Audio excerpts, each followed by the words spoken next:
आता त्या पहिल्या बैठकीमध्ये जे काही श्रवण झाले, ते मी आपल्यापर्यंत पोहोचवण्याचा माझा छोटासा प्रयत्न करतो. हा भाग 3 आहे. असे अनेक भाग होते, जे बैठकीला नाहीत व जे हा व्हिडिओ बघत असतील, त्यांनाही लक्ष देऊन हा व्हिडिओ ऐकावा. कारण हे सर्व व्हिडिओ पाहण्यासाठी नाही, तर ऐकण्यासाठी, श्रवण करण्यासाठी आहेत. आपण दर आठवड्याला बैठकीला जातो आणि आशीर्वाद घेतो, दिव्य श्रवण येतो. पण जेव्हा आपण श्रवण संपल्यानंतर आश्रमाच्या बैठक हॉलच्या बाहेर पडतो, चप्पल घालतो, तेव्हा आपल्या आतीत काम, क्रोध, मोह, मत्सर, तिरस्कार हे सर्वजण आपले केलेले श्रवण उसायलाच बसलेले असतात. त्यामुळे ते श्रवण पकडून ठेवता आलं पाहिजे. कारण या सर्वांना शांत ठेवण्याचं काम त्या श्रवणाद्वारे होतं. आपल्याला माहीत असेल, आपल्याला कोणी काय बोलले, रागावले, शिवी दिली, तर आपल्याला चटकन राग येतो आणि त्या रागाच्या भरात माणूस काय काय करू शकतो, ते आपल्याला चांगलेच माहीत आहे. हे सर्वजण आपले अंतरी वास्तव्यात आहे. त्यांचा प्रमाणात उपयोग श्रवणाद्वारे करून घेतला जाऊ शकतो. म्हणून श्रवण फक्त ऐकून उपयोग नाही, तर अंतःकरणात घट्ट धरता आलं पाहिजे आणि त्या श्रवणानुसार आपलं आचरण बदललं पाहिजे. कारण भगवंताला फक्त पूजा नको असते, तर आपल्या अंतरी त्याची साक्ष दिसली पाहिजे.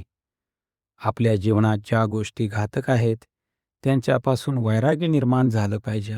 व्यसन असो, मोबाईलमध्ये वेळ वाया घालवणं असो, जुगार असो किंवा वाईट संगत असो, या गोष्टीपासून आपण हळूहळू दूर गेलं पाहिजे. पडलेली वस्तू घेऊ नये एकाएकी. आजच्या काळात वाटेत एखादी वस्तू पडलेली दिसली, पैसा असो, दागिना असो किंवा काही असो, तर लगेच मन म्हणतं घेऊन टाक. पण श्रवण आपल्याला शिकवतं की पडलेली वस्तू कधी घेऊ नये. कारण त्या वस्तूच्या मागे ज्याची वस्तू आहे, त्याची वाईट कर्म आपण स्वतःवर घेतो, हे आपण स्मरणात ठेवले पाहिजे. आपल्याला 9वी भक्ती सांगितली आहे, पण मुख्य भक्ती कोणती? तर ते म्हणजे श्रवण. कारण खरं शुद्ध ज्ञान श्रवणातूनच मिळतं आणि ते ज्ञान अंतःकरणात जाऊन अंतरीची मलिनता दूर होते. आपली आत्मस्थिती कधी ढाळता कामा नये. जीवनात कितीही मोठं संकट आलं, तरी सद्गुरूंचं श्रवण आठवून त्यांचं नामस्मरण करून अंतरी निवेदन ठेवून त्या स्थितीतून बाहेर पडता आलं पाहिजे. आज आत्मस्थिती ढळल्यामुळे खून, आत्महत्या, नैराश्याचे कितीतरी प्रकार घडताना दिसतात. मार्क कमी पडले, नापास झाला, आत्मस्थिती नेली. त्यावेळी श्रवण बैठकीला असेल तर अंतरीचं श्रवण उभं राहतं आणि त्यापासून मन परावर्तित होतं.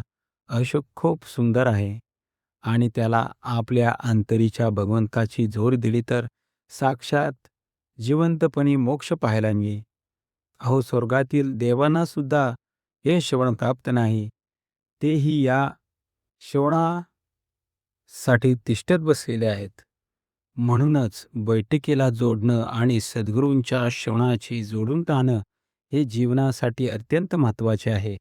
जर तुम्हालाही असं दिव्य श्रवण आवडत असेल, तर कमेंटमध्ये जय सद्गुरू नक्की लिहा आणि हाईप बटन दाबा, जेणेकरून हा व्हिडिओ अनेक लोकांपर्यंत पोहोचेल. लाईक करा, सबस्क्राईब करा आणि शेअर करा. जय सद्गुरू, जय जय रघुवीर समर्थ श्रीराम समर्थ, जय सद्गुरू.